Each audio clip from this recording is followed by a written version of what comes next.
Greetings to you all. Hello, how are you? I hope you are well and happy and ready to discuss the Dhamma practice again. If you have any question, please let me know by sending in your question one at a time. Please be precise and clear so I can give you the right answer. No need to hurry, we have about 1 hour. So if you want to ask anything, you can do it now. Please let me know how's the audio. Can you hear me well? Is there anything I have to improve? I shall start with the first comment from David Silananda. Satu Satu. Corinne Kaur Satu. Jampa Yangchen, good afternoon. Rangsa Namasagan. Walai Pon, กราบสาธุค่ะ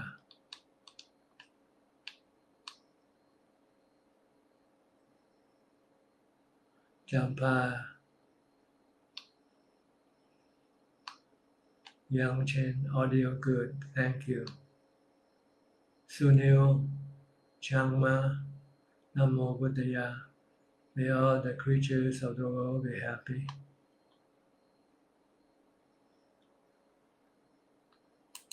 Sadhu, sadhu. Kenneth Hunt, good morning, Ajahn. Sound and vision are good. Thank you. Good morning to you, Kenneth. Morris Twig, good morning, Prajan Suchart Abhijato. Metta from Amsterdam Airport.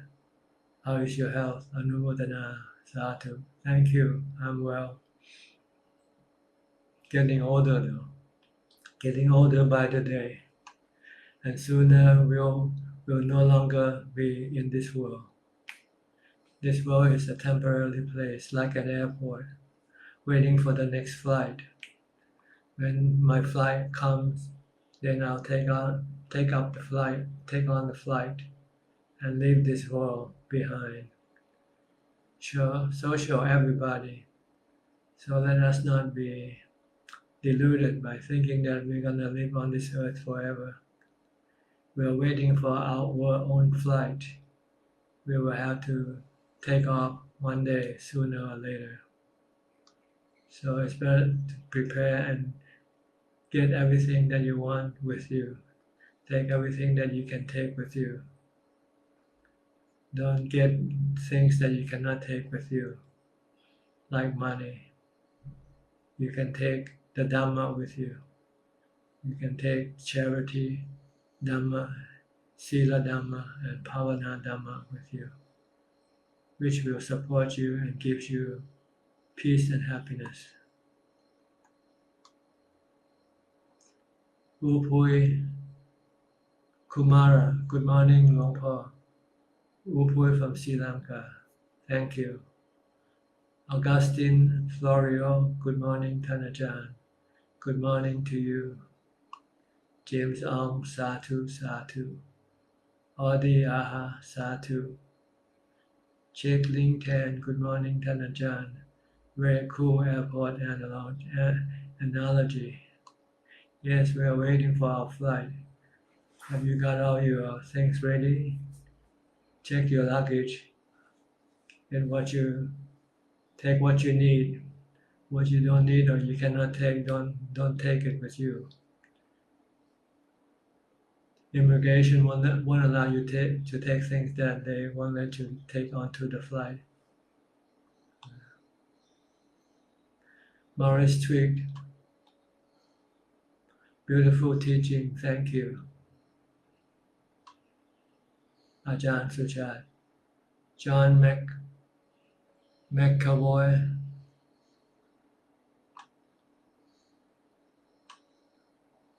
where are you? Bless up, monk man. Thank you. Vivian Cole.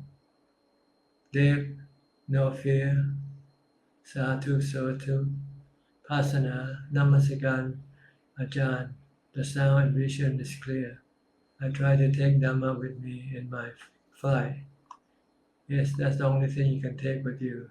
The good and the bad karma. The good karma will support you. The bad karma will harm you. So just take the good karma with you. Avoid doing bad karma, do only good karma, and purify the mind. These are the things that you can take with you that will give you peace and joy and happiness. Ya Chanicha, Sadhu, Shun Wei, may Tan Ajahn be healthy and happy. Thank you. Question number 1 from Singapore, from William, Singapore. I have a long-lasting pressure burning sensation on the cheek area after meditation. During meditation, this sensation arises and ceases, but the problem lingers after the practice. I have this problem whenever I meditate. The more frequent I practice, the more severe it gets to the point where I feel anger rises easily. Does Ajahn or everyone experience this problem? How to overcome and avoid it? I don't have this problem. If it's just a problem that comes with your meditation and don't last forever, then just treat it as a nijam dukkha anatta. Just leave it alone. If let it come and let it go. You cannot avoid or stop it, but you can live with it. You can learn to live with it and not be bothered by it, by accepting it. But if you think it's something that you need to cure, then you might have to go see a doctor, see what he says. Maybe it's not from meditation, maybe it's from your body. Check link 10. What should we carry in our luggage, Prajan? Mindfulness, wisdom, samadhi, the Four Noble Truths, the three characteristics of existence. If you have this thing with you, your mind will have the Dhamma weapon to protect the mind from harm and danger and provide the mind with peace and happiness. Kenneth Hunt, dear Ajahn, my son aged 29 has developed an interest in the Dhamma and has read many books on the lives and teachings of the forest masters. He has developed a good understanding and appreciation of the teaching. How would Ajahn advise him to move toward his own practice? Thank you, Ajahn. He should learn how to meditate. He should learn how to keep the precept. First, he needs to keep the precepts, especially the 8 precepts on his day off, on the day that he wants to practice meditation full time. If he's not practicing meditation full time yet, he can just keep the 5 precepts and meditate as much as he can. He has to start somewhere. Meditation won't start by itself. You have to kickstart. Once you start it, then your practice will then improve and advance. If you don't start, it will never improve or advance. So time to start meditating now, even for a short period of time, however long he can. By just sitting in a quiet room and focus on the breath if he can. If he cannot, he can use the mantra Bhutto Bhutto or recite a sutta in English if he wants to. English translation is also okay to calm the mind and to make the mind ready for focusing on the breath eventually. Yes, this is what he should do. he should start meditating right away. There is no time better than now as far as meditation is concerned. The sooner you start, the better it is for you. Chu Chin, good afternoon and my respect to Tan Ajahn. Happy to see you again. I'm from Malaysia. Thank you. Ali Hassan, good day and my respect to Ajahn. All Kalyana let's listen to Dhamma. Sound clear. Sadhu, sadhu. Kenneth Tan Kibok, greetings Ajahn. Sadhu, sadhu. Unian Hussein, dear Tan Ajahn, Namaskaran. My name is Unian from Jakarta, Indonesia. Yes, if you're first time here, please let me know where you come from, so we can know how many countries do we have people coming from. I came to visit Wat Yan with my family once, and also had stayed for a retreat at Cheon several years ago. I would like to seek counsel regarding my father-in-law. He is 74, by the name of Tae Game Ho. He was having restlessness, so he could not sleep. So the physician prescribed him some sleeping pills. Hence he suffered from gastric problem and then did not want to eat anymore until his body became so thin. He is like losing his mind, lost his sati, spitting everywhere, restless and difficult to talk with. Seems that he is nervous and avoiding talking to his family. His eyes are showing anger, fear, and restlessness. Is there anything that we could do to help him? Wishing Ajahn Metta and blessing for him. Thank you very much. Well, he should practice meditation, whichever form of meditation. Chanting is a good form to start with. If you can get him to chant with you, or if he can chant alone. If he doesn't want to chant alone, maybe you can join your chanting with him. Get him started to develop mindfulness to calm his mind down. And then he will feel better, and then he can see the benefits of chanting and mindfulness, and eventually he might be able to do meditation. Once he can meditate, then his restlessness and agitation will subside, and he will come back, he'll return to normal. So somehow you must try to get him to do chanting or reciting a mantra or meditating, whichever method of this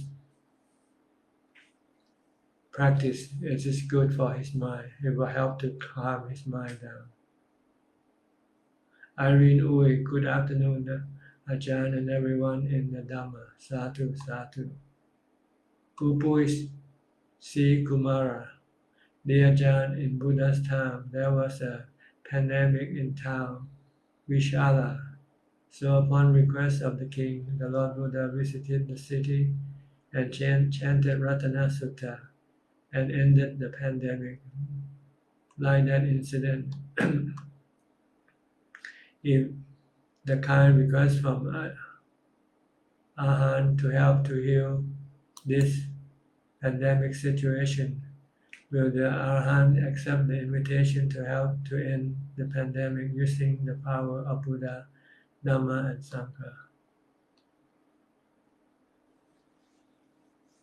I don't know.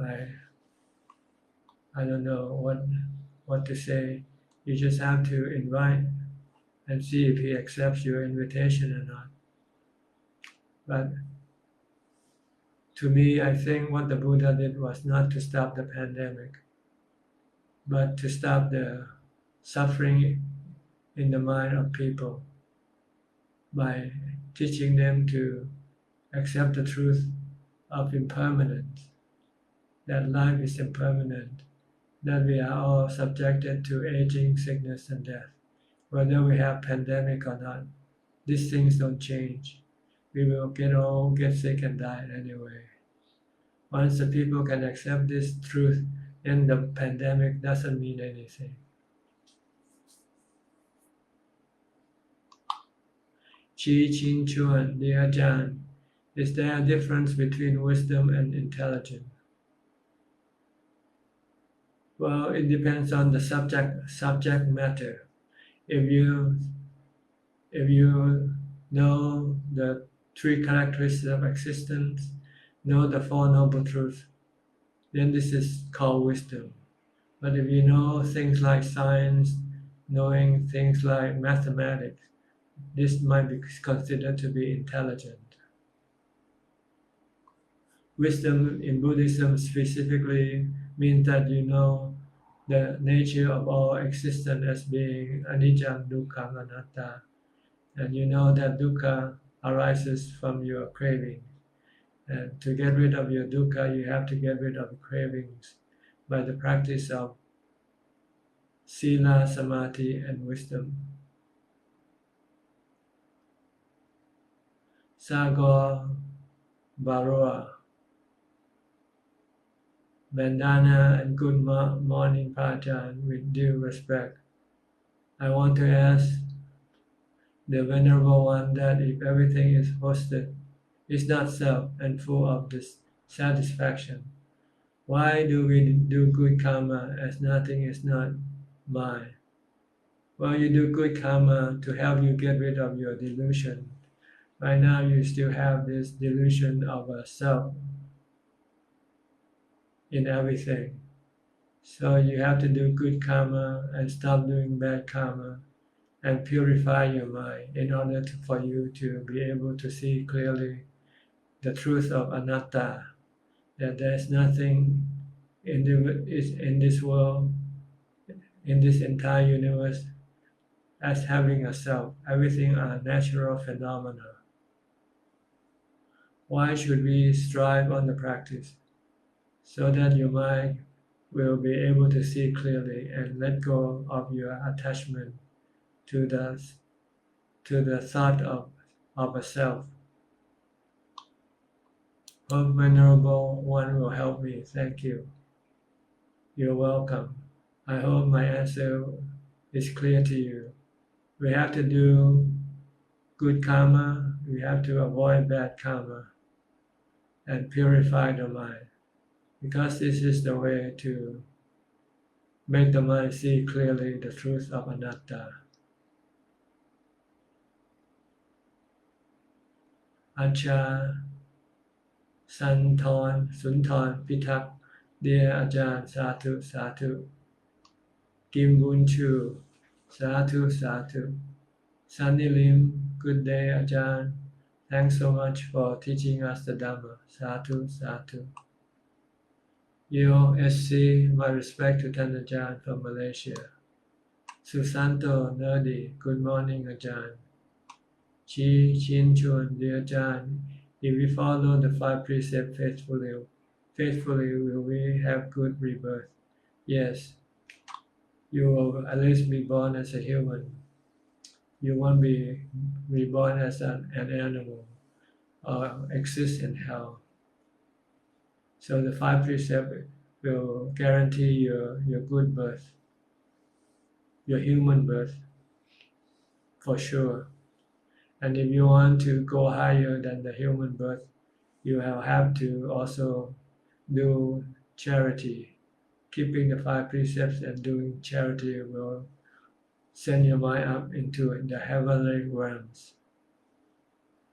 And if you want to reach Nibbana, you have to meditate to get rid of your defilement.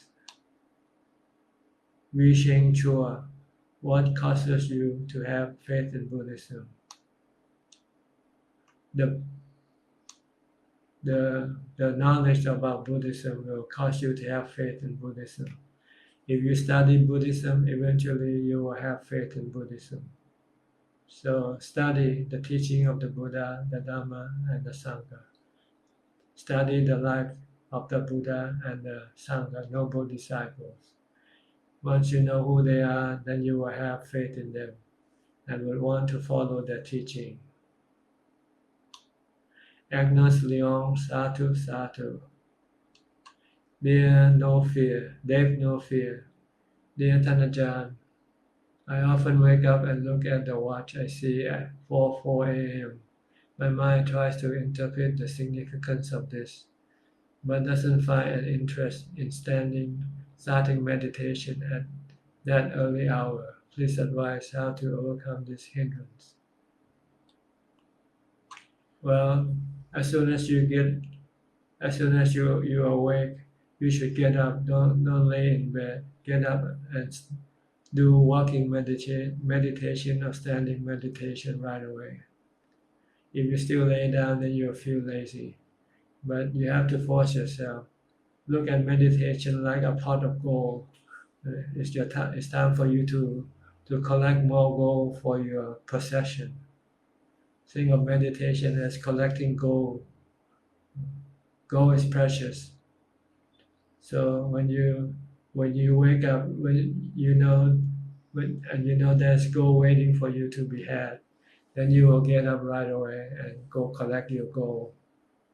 So this is something that you have to convince yourself that doing meditation is much more precious than getting lots of gold, because gold cannot get rid of your suffering, but meditation can get rid of your suffering forever.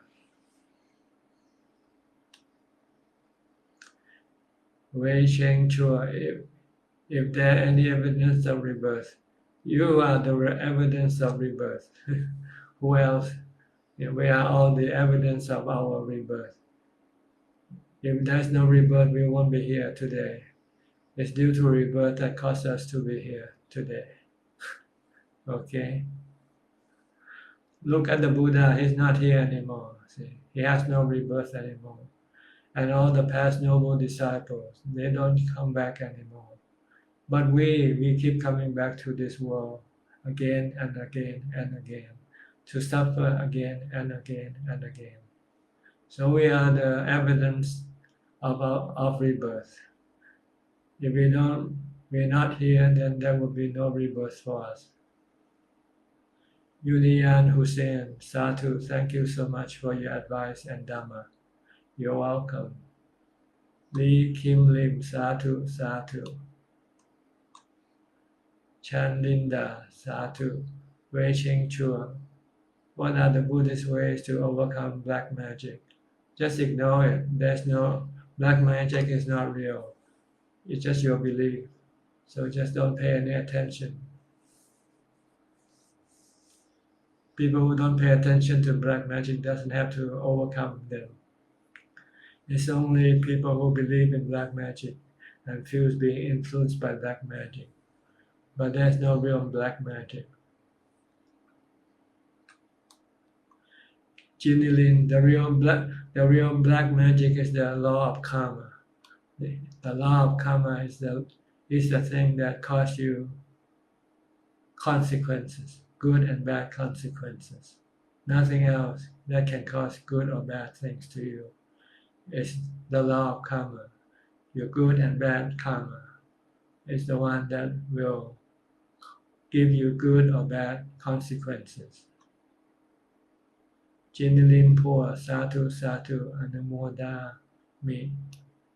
Chuboy Lo, Satu Satu. Susan Chung, Satu Satu. Suan Tulata, Satu. Kwan Liman, dear Ajahn, with respect, in the four foundations of mindfulness, thus the four foundation on Dhamma refers to investigation of anicca, dukkha, and anatta. Yes, also the Four Noble Truths, investigation of the Four Noble Truths.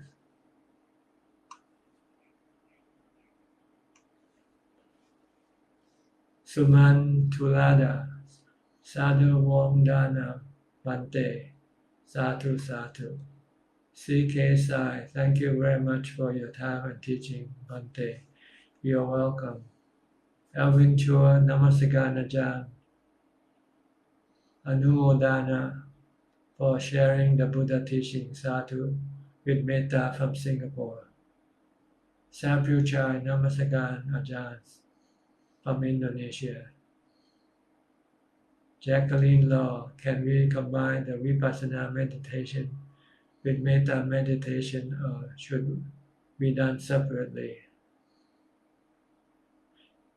Well, meditation is composed of two levels. One, meditation for calm. Second, meditation for wisdom. So you don't mix these two, you do them separately. Metta meditation is usually for calming your mind. When your mind is overwhelmed with anger, you use metta meditation to calm your mind down. But if you want to have wisdom, you have to use the three characteristics of existence. You can use the three characteristics of existence on the person that made you angry by treating that person as a natural phenomena, anatta. You cannot control that person. If that person wants to make you angry, you cannot stop that person. Once you understand that, then you can stop your anger and leave that person alone. This is vipassana. So it's up to you how you want to use. What do you want to use?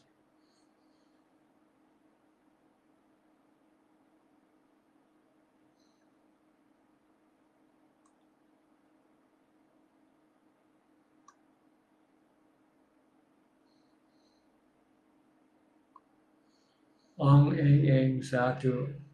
Andy Tan Satu Satu. Okay, we're about halfway now. There's about 68 of you attending this talk at this time. I'll take a quick break, take a drink.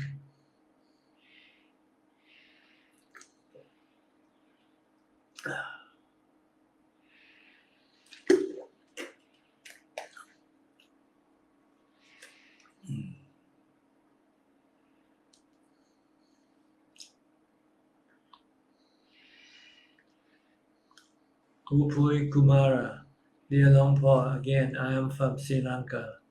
I am conducting guided meditation session online, and I'm playing Dhamma talk of Ajahn and doing translation in Sinhala following English Dhamma talk. I would like to invite you to the session, which conduct Thursday from 6 p.m. to 7:30 p.m. Give a Dhamma talk live to the people who join online. I can translate live. I hope you will advise on this, Satu. I don't think I can accept this invitation because of the time restraint. I'm not available during this time, so I cannot join your meditation session. Thank you for your invitation, though.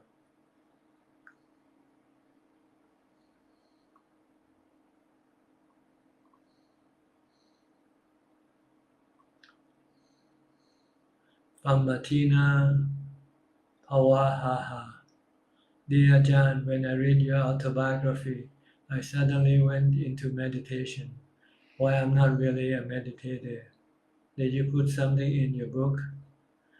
The story maybe will inspire you to meditate, inspire your mind to become to meditate. So it's a story that I put in, and it might somehow inspire you to start meditating. When you read Dhamma, sometimes your mind can enter into calm because Dhamma will help you develop your mindfulness unknowingly because you have to keep focusing on reading the book or listening to the Dhamma talk, and then your mind will suddenly enter into samadhi without knowing it.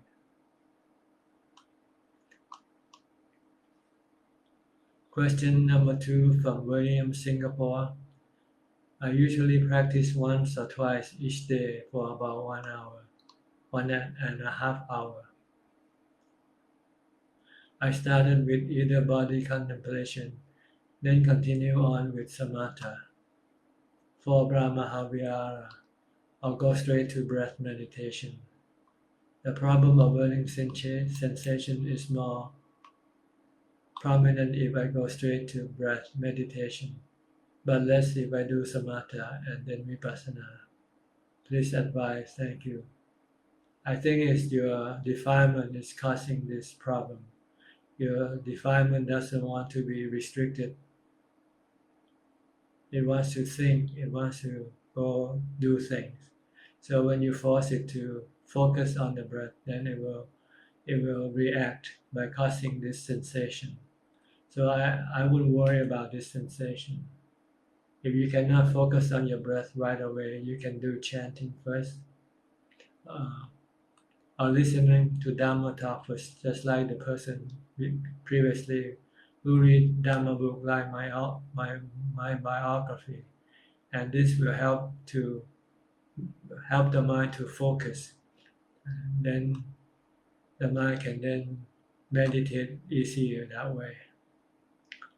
So you should either do some chanting, listening to Dhamma talk, then after that, if your mind feels calm enough, then you can focus on your breath. Xiao Chang, Ajahn, why give dana to an arahant? Merit is greater than give dana to layman. No, the merit of giving is the same, but the merit of Dhamma is different. See, when you give something to a person, you get the good feeling of giving, but you also have a chance to talk or converse with that person. And if you converse with an arahant, then you'll get Dhamma from an arahant. If you converse with a lay person, you would probably not get Dhamma. You will probably get some other information. So that's the difference. That's why people want to go see arahant to give dana to them, and then listen to their Dhamma talks, which is more precious than the merit you get from giving.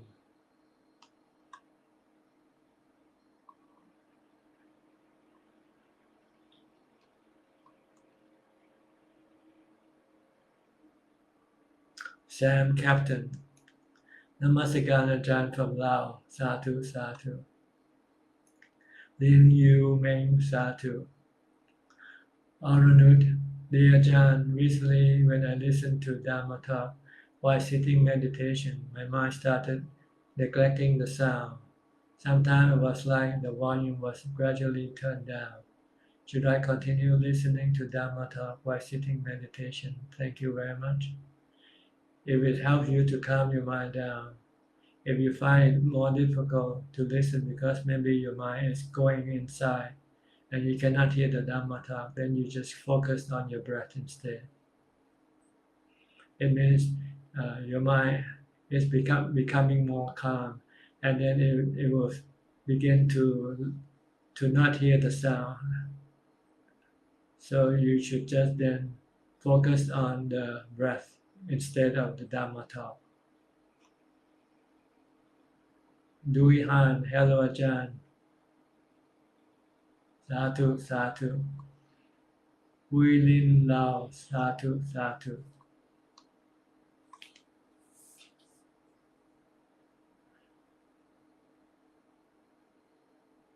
So when you're listening to Dhamma talk and your mind starts to become calm, then you start to find that the Dhamma talk is far away from you. It is moving away from you. Then you can just ignore the Dhamma talk and then focus on your breathing instead. It means your mind has entered into a deeper level of calm. So it is not able to listen to the Dhamma talk anymore.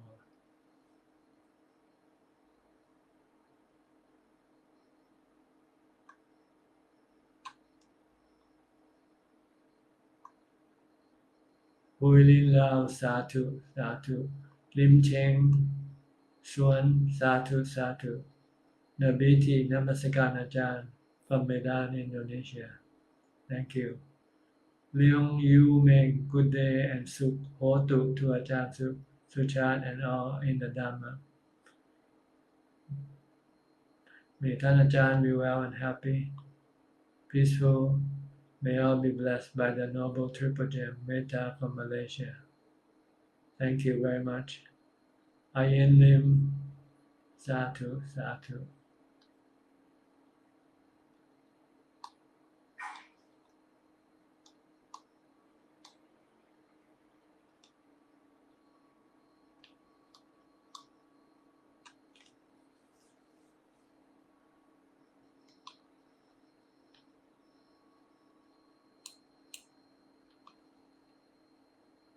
Well, it's good to have a little breather.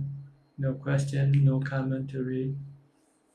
So I can just take a little rest for now. Don't worry, I won't leave until the 1 hour is up. We're only 36 minutes into the meeting. So we have about 24 more minutes to discuss the Dhamma teaching of the Buddha.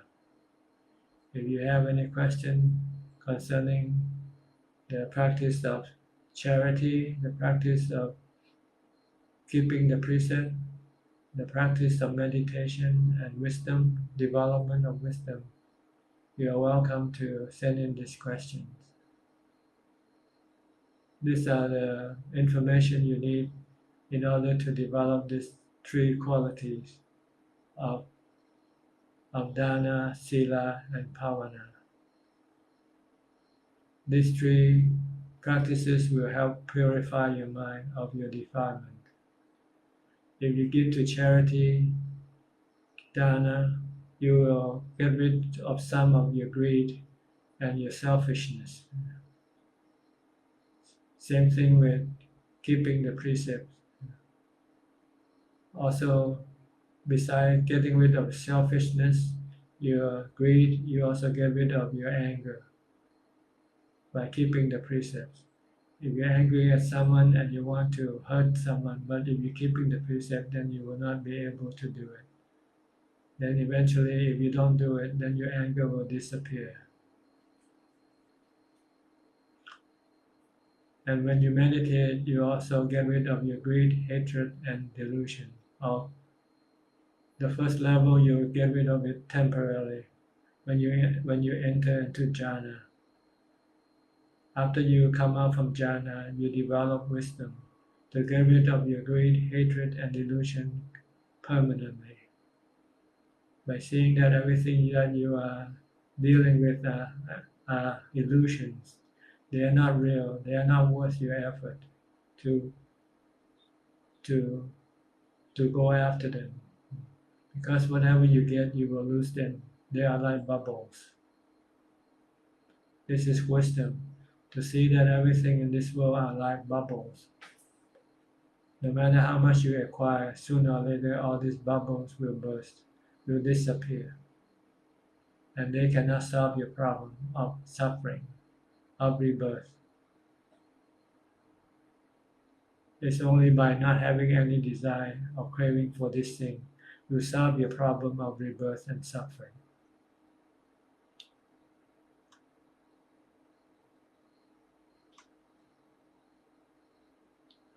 Okay, we got a lot of questions coming in right now. I have to scroll up to see where I left off just now. Okay. From Jacqueline Law, dear Ajahn, for a beginner in meditation, which type of meditation should I start first? You should first start with mindfulness. You should do mindfulness before you sit and meditate. You should start from the time you get up in the morning. Try to stop your mind from thinking by either reciting a mantra, Bhutto, Bhutto, while you go about doing your normal routine like brushing your teeth, washing your face, taking a shower, dressing, eating, so forth. Try to stop your mind from thinking about anything unnecessarily. Just keep reciting the mantra, Bhutto, or you can keep focusing on what you do. Watch your body. Watch your body what is your body doing at this time, and don't let your mind go thinking about other things. If you can do this, then when you have time to sit and meditate, you will succeed very easily. You can, when you sit, you can continue on with watching your breath or reciting the mantra, whichever method you prefer. Enilam Satu, Jacqueline Law, how to cultivate more mindfulness and wisdom. Thank you very much. I just mentioned how to develop mindfulness by reciting a mantra all day or keep watching what your body is doing. As far as wisdom, by thinking about everything that you are dealing with as being impermanent, that if you cling to it, when it disappears or change, it will cause you sadness or suffering. They are all anatta, they are all natural phenomena, like the rain and the wind. You cannot keep or force them to be with you all the time. They come and go.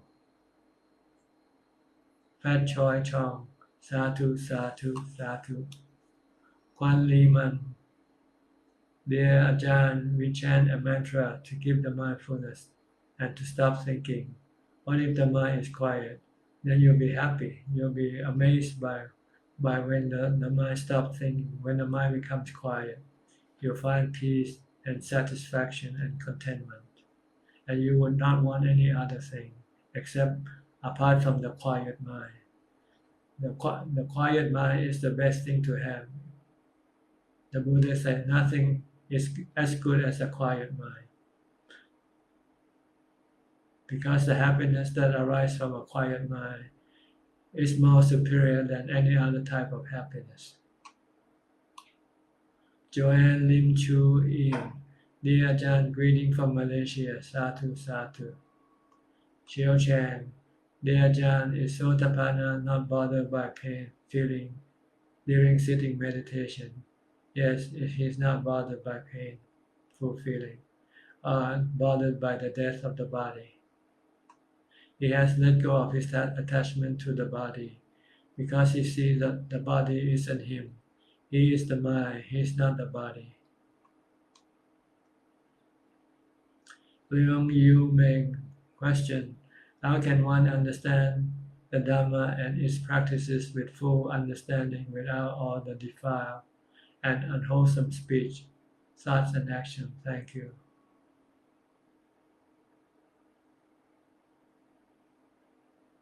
You have to study from a purified mind like the Buddha and his noble disciples. So you can study the scriptures, all the suttas that the Buddha taught, and also the teaching of the modern masters, the forest tradition masters. They will give you the real truth. Sapru Chai, in the state of the COVID-19 pandemic, many householders are afraid of this disease. Even many are stressed and traumatized because their family died due to COVID-19. What advice do you have for us not to be afraid, stressed, and traumatized by this pandemic? By accept that once you are born, you are subjected to sickness and death. Even with or without the pandemic, you will still be afflicted by sickness and death. And the only way not to be stressed or traumatized is to accept this reality. Accept that the body is impermanent.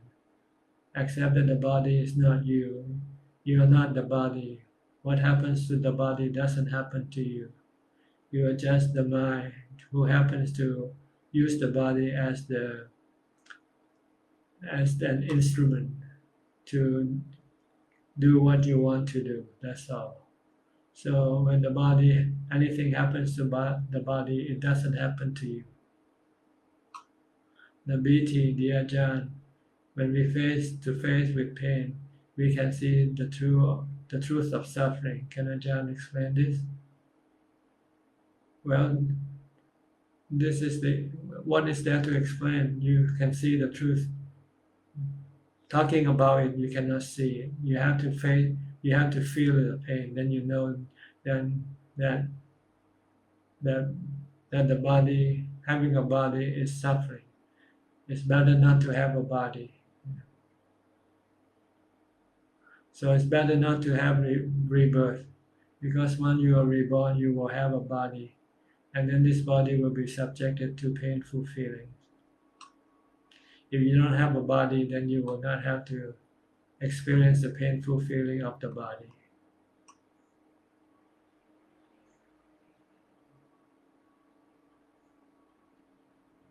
Batan, dear Bante, with highest respect, I am Boon On from Penang, Malaysia. And Bante explained, nowadays many scholars, lay people said just read memories and discuss the text from Dhamma and Abhidhamma to understand already, can enter the stream. And Bante explained this is correct or not, because the scholar lay people said already mentioned in text. No, you read to understand what you have to do. You still have to do the practice, because by reading and understanding will not make you become enlightened. You have to do what the text tell you to do. That is to get rid of your attachment to all the things in this world, such as money, people, and things. Also your own body, your feelings, and your mental states. Then you will become enlightened. Ik Tin Min Peng. Thank you, Ajahn. I would like to understand about a Buddhist perspective on euthanasia, a medical practice to end one's life to stop them from suffering anymore. It is violation of 5 precepts, but does it create good karma? Thank you.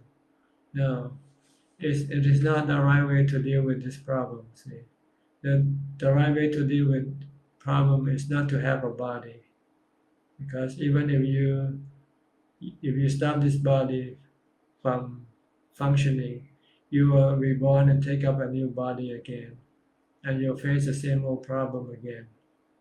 So the way to deal with the body is not to have a body. So you have to stop rebirth by getting rid of your sensual pleasure, craving for sensual pleasure, craving for being, and craving for not being, by the practice of dana, sila, and samadhi, panya. This is the only way to deal with the problem of the body. It's not to reborn, not to have a body. As long as you keep coming back and having a body, the body will get old, get sick, and die. So euthanasia is not the solution. It becomes a problem because it helps to extend your rebirth, to continue on with rebirth again and again. Because you want to have a strong, healthy body. So when this body is not strong and healthy, you want to get rid of it. This desire to get rid of the body and to get a new body is the cause of your rebirth. Sammy Riachi, dear Tanajan, is it bad karma to take pill for removing worms from the body? No, it's a neutral karma. When you're treating the body, this is considered not to be a good or bad karma on your part. You're just doing your duty of looking after your body, like eating, like bathing, like exercising, so forth. This is not considered bad or good karma. It is considered neutral karma. To have bad karma is to hurt somebody, and to have good karma, to do good karma is to help somebody. But to help your body doesn't have any good or bad effect on other people. So it's considered to be neutral karma.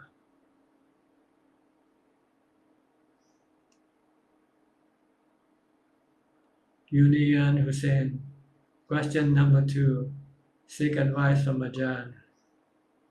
We are parents who have children and face the behavior of children who are easily emotional and speak harshly. how to deal with such a child's nature. Thank you. Just accept it. This is the child's nature, and you cannot change it. Like you accept the rain and the wind. You cannot change the wind. You cannot change the rain. The rain will always make you wet, and the wind will keep blowing things away. So it's the nature of people. Some people are good nature. Some people have bad nature. So if your child happen to have bad nature, then this is considered to be your lot or your fate. And the only thing you can do with it is just accept it, not to get angry or disappointed by it, because it doesn't change anything. Jobu, good Dhamma teacher, Sadhu. Su Christi, Sadhu, Sadhu. Being, Sadhu. Sapuchai, Sadhu. Dilhan, Tanajan, how to strike balance. Majority of people find themselves young and healthy, happy, not painful. Minority feel so painful of aging, sickness, and death. Then they have to work so hard to be able to bear the pain, to be happy. Can Tanajan please talk about it?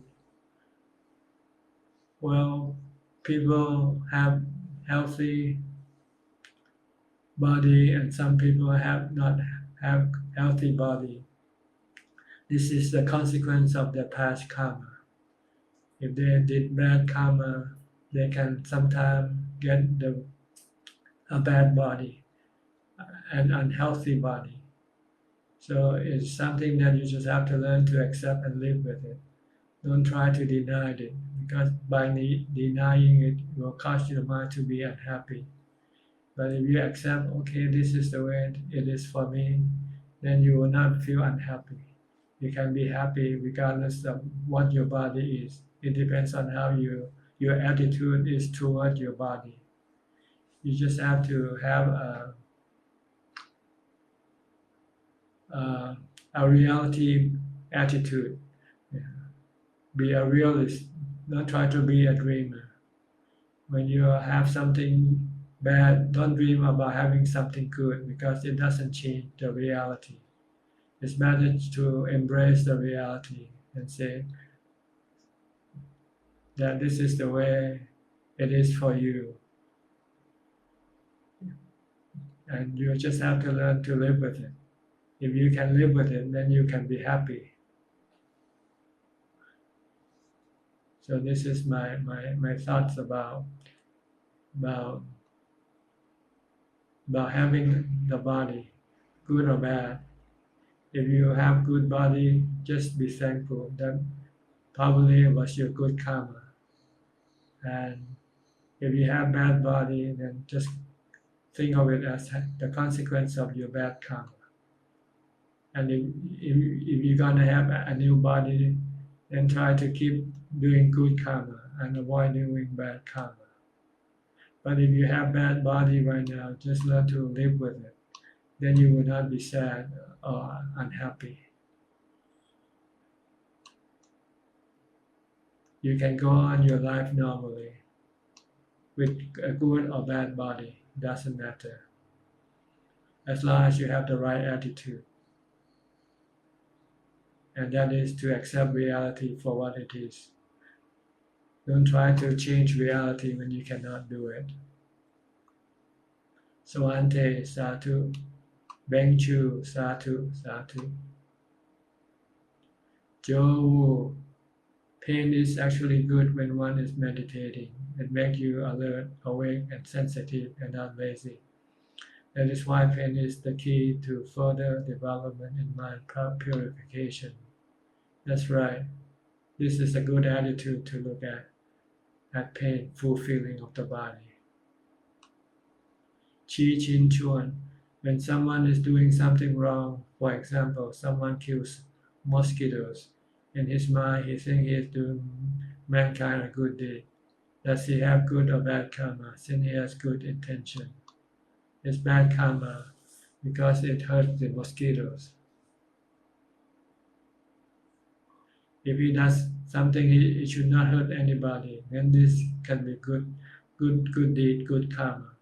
But if you do something and it benefits somebody and it hurts someone else, then this is considered bad karma. Good karma must be beneficial to all, not just one side. So you have to do good karma. Good karma, if you want to do good karma, you must consider the benefits that arise from your action. If they benefit everybody, then this is good karma. If they benefit only half and hurt the other half, then this is bad karma. Himlata M. I had a dream of two naga resting on temple urn 4 years ago, black and brown color in nighttime. Now where I work is Naga temple. What it means, I usually have dream of sea and water. What it means, it doesn't mean anything. It just happened and it already is gone, so you should forget about it. Focus on the present and do what you have to do in the present, that is getting rid of your defilement. By developing wisdom, by seeing anicca, dukkha, anatta, this is better work for you than asking yourself what all these dreams about. It's useless. Try to focus on what you have to do in the present. That is to let go of your attachment to everything in order to get rid of your suffering. Wan Chuang, may Ajahn be well and healthy. Thank you. Okay, we have about 3 minutes left. I think if you're still typing a question, you can continue on typing and send it in. But if you haven't yet typed any question, I think this is the time for you to stop and wait for the next meeting because we are running out of time now. Chi Chin Chuan, if someone sells a product 10 times more expensive than he should, his intention is to use the money to do dana. Is that considered good karma or bad karma? It's bad karma because it's greedy. It's come from greed. Even the greed to do good karma, to do dana. You should do dana only because you have the extra money that you earn in a way that doesn't cause you any greed. Like working and selling cheap stuff, but you're selling a lot of it, and then you have the extra money, then you can give this away. But don't try to make money for the purpose of giving dana. This is not the purpose of working. The working is to maintain your life, your existence, your body. But sometimes you earn more than you need, then you can give the extra away as dana. Sunan Ui, Satu, Satu. Maitri Mittapon, my reverence to Pante, thank you very much for your teaching. I have been suffering from many physical problems, especially abdominal pain. It becomes more obvious during meditation. The condition worsened lately. Anyhow, pain is not my major concern. It does not make me angry with my illness, as I follow your advice about expectation. I do not expect my body to become healthy again or expecting that this situation will be gone. I try to live with my illness in peace, but I sometimes feel discouraged. But it's not my point. It is when gas blow up to my chest, then my abdomen contract automatically. My chest moves up automatically. I feel that my body tries to expel too much gas out of my stomach and intestine by burping. This means my body moves once in a while, even though I do not want it to move. Someday, the gas blow up to my chest and cause intense pain every 30 seconds. Someday, my body moves every few minutes from automatic contraction of abdomen and movement of chest. I intended to sit still, but I can hardly control the movement of my stomach and chest. I worry that this unintentional movement is an obstacle to progression in my mental training. If I try to be mindful constantly, even out of meditation, and try to meditate my very best, but my body keeps moving like this, Can it be possible that I will make progress in this meditation practice? Yes, by merely observing the, the happening of the body. Just don't do anything to the body. Just keep watching. This is maintaining mindfulness and knowingness. This is a way of developing your mind also. Just let go of the body. Let it be. Whatever is going to happen to the body, just let it be. Just keep watching it. Don't try to do anything with it. And then you will have no problem. You will have no dukkha. If you just keep looking at it, then it will be no longer be a problem. It is only a problem when you want to solve it. But if you don't want to solve it, then it will be no problem. This is how you solve your problem. By not trying to solve it, by accepting it. By accepting it, this is your solution. It's not a problem, it's your solution. And the solution is to merely accepting the situation of your body. Let the body be. Let it do whatever it is doing. But the mind should just be merely being watching or being merely knowing. Then there will be no problem to the mind. Okay? I hope I give you the clear explanation as to what you should do. That is acceptance.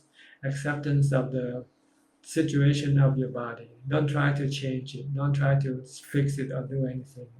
Let it be. Leave it alone. Then this will not be a problem to the mind. It's only become a problem when you want to solve it. When you want to change, when you want it to become, when you want it to be normal. But this is normal for your body now. So, whatever happens to your body, you have to look at it that this is normal. So there's no need to do anything. Just live with it. Te Seng Hin, Ajahn, thank you for your guidance and teaching. Sadhu, sadhu. Angel Pui, yes, it is true. I agree with you. Some is bad, some is good. Either I did good, but it is not thankful. Back prospect propels here. Gratitude by return in special the foreigner here, but I just accept it and used to it. Yes, okay. Acceptance is the word. Acceptance of reality. Then there will be no dukkha. NG Puis, Sadhu, Shin Li Ching, thus staying with awareness, develop wisdom and samadhi, and how it is different from focusing on breath meditation.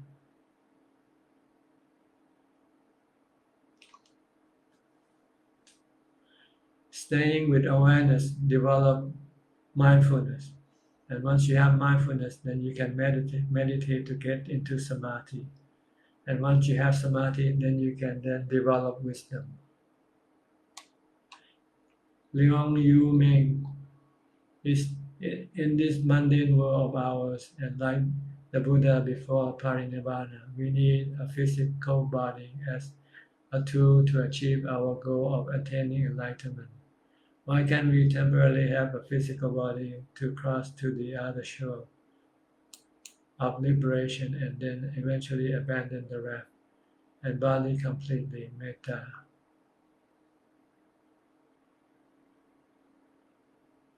I'm not sure what your question is. Why cannot we temporarily have a physical body to cross to the other shore?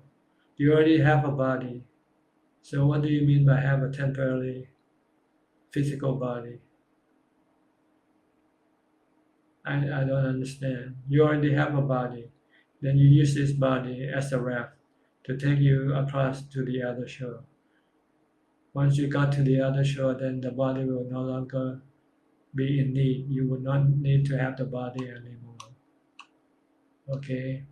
Kwan Patum Napa, Sadhu, thank you very much for Q&A and teaching. Sadhu, Upui Kumara, Sadhu. Eli Hassan, thank you Ajahn for teaching this afternoon. For all the Dhamma friends, keep on practicing, stay safe, and see you all again in next online Dhamma teaching. My respect to Ajahn. Sadhu. Christine Lim, I thank you for today's teaching. Eddie Lam, Sadhu, Sadhu. Hemlata M, thank you for your guidance. Sadhu. Wari Jamapo, Jampabo, Sadhu. Acha Suntan Pitak, thank you for your practical and their clear advices.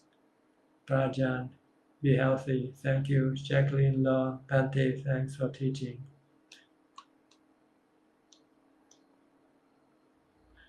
Dui Han, PM me for Kapao trial for your body problem.